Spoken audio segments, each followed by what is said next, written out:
Saya sempat tidak terlalu perhatian dengan masalah virus corona, kecuali yang berkaitan dengan masalah agama, khususnya tentang hadis seputar obatnya, doa dan zikir penangkalnya, serta beberapa tips duniawi untuk menjaganya. Mungkin karena saat itu corona belum hadir di Indonesia. Beritanya masih sekitaran Cina. Isinya tentang perjuangan pemerintah dan tenaga medis melawan corona di sana. Itu tergambar dari foto wajah tenaga medis yang memerah bekas masker dan kacamata. Saya hanya sebatas mengerti betapa beratnya tugas mereka. Saya sempat jengkel saat melihat video warga Iran yang menjilati pagar kuburan dan membaca tulisan tentang rakyat Italia yang dinilai sangat meremehkan. Tapi itu pun hanya sambil lalu karena positif pertama di Indonesia pun belum kedengaran. Tanggal 2 Maret 2020 yang ditakutkan pun terjadi. Pasien corona pertama di Indonesia diumumkan oleh Presiden Jokowi. Inilah takdir Allah yang harus sabar dihadapi. Pandemi corona telah memasuki negeri ini. Jumlah pasiennya bertambah hari demi hari. Gambar-gambar mirip dengan yang di Cina bermunculan di grup sana sini. Ada bekas alat pelindung diri tergurat di pipi. Tenaga medis bicara dengan kertasnya. Kami kerja untuk kalian, mohon kalian tetap di rumah untuk kami. Ada juga yang bunyinya, haus, ingin minum, tapi gak berani. Seorang dokter yang sudah sepuh dalam balutan baju perang seolah berkata, jikapun ajal datang, tidak mengapa. Karena raga yang sudah tua ini memang harus ikut berjuang, tidak hanya bisa berdiam diri. Ikatan Dokter Indonesia menyampaikan belasungkawa karena 7 orang dokter di garda depan meninggal. 5 dari mereka wafat karena tertular virus ini. Seorang dokter muda hanya berdiri di luar pagar saat menemui keluarganya karena takut membawa virus dari luar. Meskipun foto ini aslinya dari Malaysia. Ternyata APD medis harganya sangat mahal. Dan sekali pakai saja. Saking krusialnya, para ulama dan ustadz-ustadz yang mumpuni ilmunya sampai mengeluarkan fatwa. Bolehnya tim medis sholat tanpa wudhu, tanpa tayamum. Lantaran pelindung dirinya tidak boleh sembarang dibuka. Tak hanya itu, ada juga fatwa sahnya sholat meskipun ada najis. Karena baju medis ini bukan baju biasa. Sekali dipakai untuk satu shift jaga, berjam-jam tanpa makan, minum, bahkan buang air dengannya menggunakan pampers orang dewasa. Bayangkan lagi jika dokter dan perawat wanitanya adalah ibu atau saudari kita yang sedang mengalami datang bulan. Dan lagi deras-derasnya. Atau dia istri kita yang harus berjuang di rumah sakit, sementara punya bayi yang juga harus disusui tapi tak bisa. Ada pun yang wafat, mayatnya tidak bisa dimandikan, bahkan tidak ditayamumkan seperti biasa. Hanya disolatkan dan dikubur bersama plastik membungkusnya. Melihat dan membaca berkali-kali, saya pun akhirnya bisa memahami dengan hati.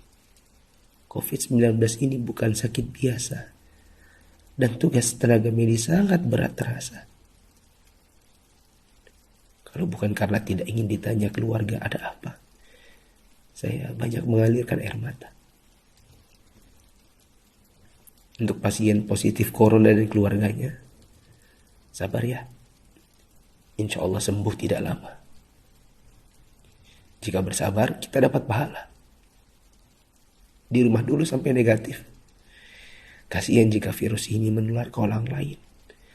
Apalagi kepada yang punya penyakit penyerta dan lanjut usia. Untuk yang harus keluar dan tidak ada pilihan kedua, semoga Allah memberikan saya dan teman-teman keselamatan dan rezeki untuk keluarga. Jaga kesehatan ya.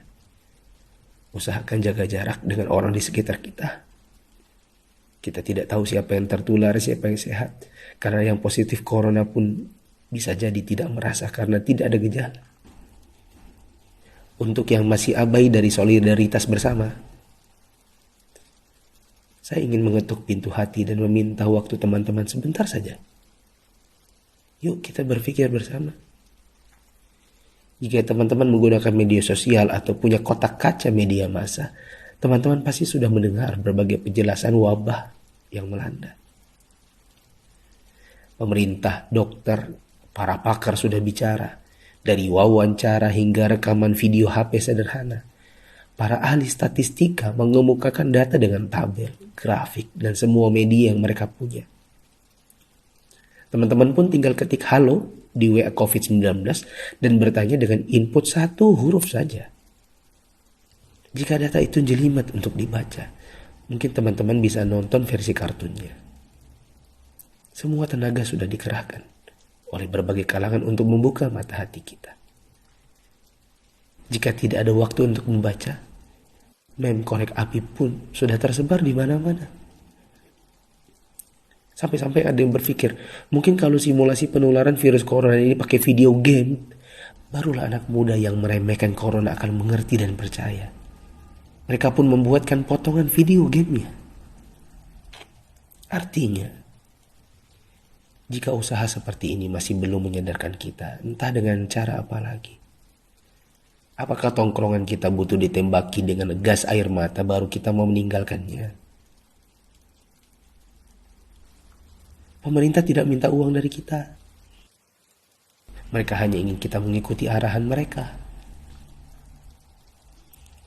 Untuk yang menimbun dan menipu, semoga Allah memberikan teman-teman hidayah dan memaafkan dosa-dosa kita semua. Dan menimbun barang yang dibutuhkan masyarakat saat masa sulit itu termasuk dosa. Rasulullah SAW bersabda, la yahtakiru illa khati. Tidaklah menimbun barang kecuali orang yang berdosa. Terlebih lagi bila menipu dan berdusta.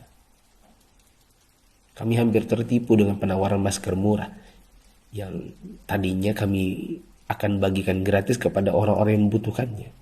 Di mana hati kita? Apa kita bisa tertawa saat orang lain menderita? Teman, turunkanlah harganya ke harga normal jika engkau tidak bersedia menggratiskannya, seperti pahlawan jalanan yang membagikannya. Untuk yang kaya yang sesungguhnya itu adalah jika harta itu bermanfaat bagi orang di sekitar kita, bukan hanya untuk pribadi semata. Yakinlah, kekayaan, saldo ATM, rumah miliaran, outfit jutaan, mobil mewah, memang membuat kita besar di mata manusia, tapi tidak ada artinya di sisi Allah yang Maha Kaya jika tidak menghasilkan amal dan pahala. Saya mau sumbang jam tangan dan beberapa barang lainnya yang mungkin tidak seberapa jika dibandingkan dengan teman-teman menyumbangkan harta nantinya. Terserah untuk pos dana apa, mungkin masker, mungkin APD tim medis, hand sanitizer, sabun cuci tangan, dan sebagainya. Kita harus cintai harta kita ini dan bawa dia ke akhirat. Jangan sisakan untuk dunia. Untuk Bapak Presiden, BNPB, para gubernur, wali kota, dokter, perawat, ustadz, influencers, dan fundraisers, thanks for all you've done. Terima kasih. Jazakumullahu khairan. Semoga Allah balas teman-teman dengan tambahan iman, hidayah, dan pahala, hingga kita semua bisa dikumpulkan Sang Pencipta di dalam surganya. Jika menurut teman-teman ada orang di luar sana yang belum tergerak hatinya untuk punya empati kemanusiaan dalam wabah corona ini, coba kirim ke mereka. Siapa tahu setelah ini mereka bangkit mengerjakan amal kebajikan dan kita ikut dapat pahalanya.